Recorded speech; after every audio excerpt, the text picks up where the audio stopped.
अरे बच्चों, आज हम लोग पढ़ेंगे क्लास 7 का संस्कृत चतुर्थः पाठः हास्य बाल कवि सम्मेलनम, जिसका अर्थ है बालकों का हास्य कवि सम्मेलन। विविध वेशभूषाधारिणः चत्वारः बालकवयः मंचस्य उपरि उपविष्टाः सन्ति। अनेक प्रकार के वस्त्र पहने हुए चार बालक कवि मंच के ऊपर उपविष्टाः सन्ति बैठे हुए हैं। अनेक प्रकार के वस्त्र को पहने हुए 4 बालक कवि मंच के ऊपर बैठे हुए हैं। अधः श्रोतारः हास्य कविता श्रवणाय उत्सुकाः सन्ति कोलाहलं च कुर्वन्ति। नीचे सुनने वाले हास्य कविता को सुनने के लिए उत्सुक हैं और शोर कर रहे हैं। संचालक अलम कोलाहलेन व्यर्थ ही शोर कर रहे हैं। अद्य परमहर्षस्य अवसरः यत् अस्मिन् कवि सम्मेलने काव्यहन्तारः कालयापकाश्च भारतस्य हास्य कवि धुरन्धराः समागताः सन्ति। अद्य परमहर्षस्य, आज बहुत ही खुशी का अवसर है, यत् कि अस्मिन् कवि सम्मेलने, इस कवि सम्मेलन में काव्यहन्तारः, काव्य को नष्ट करने वाले, कालयापकाश्च, समय को बर्बाद करने वाले, भारत के हास्य कवियों में अग्रणी यानी श्रेष्ठ आए हुए हैं। संचालक कहते हैं कि आज बहुत ही खुशी का अवसर है कि इस कवि सम्मेलन में काव्य को नष्ट करने वाले और समय को बर्बाद करने वाले भारत के हास्य कवियों में अग्रणी आए हुए हैं। एहि करतल ध्वनि नाम वयम एतेषां स्वागतम कुर्मः। आइए करतल ध्वनि नाम, तालियों से, वयम, हम सभी, एतेषां, इनका, स्वागतम कुर्मः, स्वागत करें। आइए तालियों से इनका स्वागत करें। गजाधर कवि आते हैं। सर्वेभ्यो अरसिकेभ्यो नमो नमः। कहते हैं कि सभी अरसिकेभ्यो यानी नीरस जनों को नमस्कार है।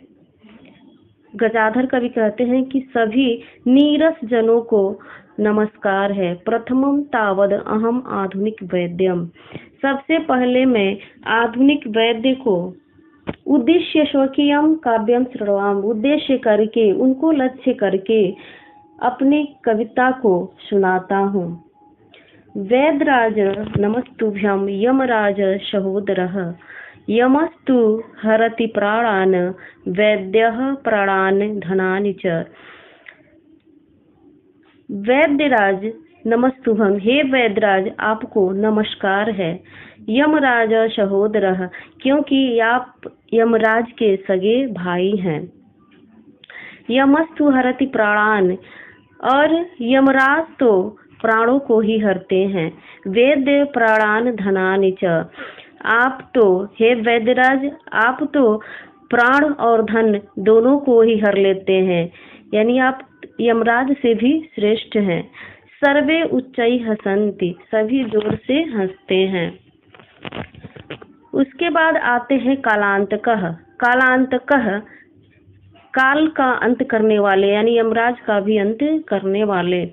अरे वेदास्तु सर्वत्र परंतु न ते मादृशा कुशला जनसंख्या निवारणे। ममापि काव्यम इदम श्रवन्तु भवन्तः। वो कहते हैं कि अरे वैद्य तो सर्वत्र हैं, किंतु मेरे जैसा जनसंख्या निवारण में कुशल कहीं नहीं है। ममापि काव्यम इदम श्रवन्तु भवन्तः, मेरी भी इस कविता को आप सुने। चितां प्रज्वलितां दृष्ट्वा वेद्यो विस्मय आगतः, नाहं कतो न मे भ्राता कस्य इदं हस्तलाघवम्। चिता को जलते हुए वैद्य देखता है, चिता प्रज्वलिताम, चिता को जलते हुए वैद्य देखता है और आश्चर्यचकित हो जाता है। न हम गतो, सोचता है कि न अहम, न तो मैं गया था, न मैं भ्राता न तो मेरा भाई, कश्य इदम हस्त लाघवम, फिर यह किसके हाथ की सफाई है जो किसी की चिता जल रही है। सर्वे पुनः हसन्ति, सभी फिर से हंसते हैं। तुंदिलः, उसके बाद आते हैं तुंदिल, कवि तुंदिल। तुंदस्य तुंदस्य ऊपरी हस्तम आवर्त्यन, वह अपने तुंदक न तोंद के ऊपर हाथ को फेरते हुए तुंदिलो अहम हो, कहते हैं कि अरे मैं तुंदिल हूँ। ममापि इदम काव्यम श्रूयताम, मेरी भी यह कविता सुने। जीवने धार्यताम, और जीवन में धारण करें। परानम प्राप्य दुर्बुद्धे माँ शरीरे दया कुरु, परानम दुर्लभम लोके शरीराणि पुनः पुनः। वह कहते हैं कि परानम प्राप्य दुर्बुद्धे, हे दुर्बुद्धि, हे मूर्ख, परानम प्राप्य, पराया अन्न प्राप्त करो। जब पराया अन्न मिले तो उसका उपयोग करो। मात शरीरे दयाम करो, अपने शरीर पे दया मत करो। इसका मतलब क्या है कि खाते समय दूसरे का अन्न, दूसरे का भोजन जब हमको करना है तो हम ये ना सोचे कि खाने से मेरा पेट फूल जाएगा या फिर मुझे कोई प्रॉब्लम होगी, बल्कि अपने शरीर पे दया न करके दूसरे का अन्न मिले तो ज्यादा से ज्यादा खाएं। परानम दुर्लभम लोके, क्योंकि कहते हैं कि परानम, दूसरे का अन्न संसार में बहुत ही कठिनता से मिलता है, मिलना बहुत ही दुर्लभ है दूसरे के अन्न। किंतु लोके शरीराणि पुनः पुनः, जबकि लोके संसार में पुनः पुनः, जब जब हम आएंगे तब तब हमें शरीर अवश्य ही मिलेगा। सर्वै पुनः अट्टहासम कुर्वन्ति, सर्वे पुनः, सभी पुनः जोर से हंसते हैं। चार्वाकः, उसके बाद आते हैं कवि चार्वाक। आम आम, कहते हैं हाँ हाँ। शरीरस्य पोषणम सर्वथा उचित मेव, शरीर का पोषण सबसे जरूरी है, सदैव उचित है। यदि धनम नास्ति तदा ऋणम कृत्वा अपि पौष्टिक पदार्थः एव भुक्तव्यः। ये कहते हैं कि यदि धन नहीं है तदा तब भी ऋणम, कर्ज, कृत्वा अपि, करके भी, पौष्टिक पदार्थ, मन पौष्टिक पदार्थ जिससे हमारे शरीर का पोषण हो, ऐसा पदार्थ हमें खाना, भोक्तव्यम, खाना चाहिए। यदि हमारे पास धन नहीं है तब भी कर्ज लेकर हमें पौष्टिक पदार्थ खाना चाहिए। तथा कथयति चार्वाकः, कवि देखिए उसके बाद चार्वाक कवि अपनी कविता कहते हैं। यावद जीवेत सुखम जीवेत, ऋणम कृत्वा घृतम पिबेत।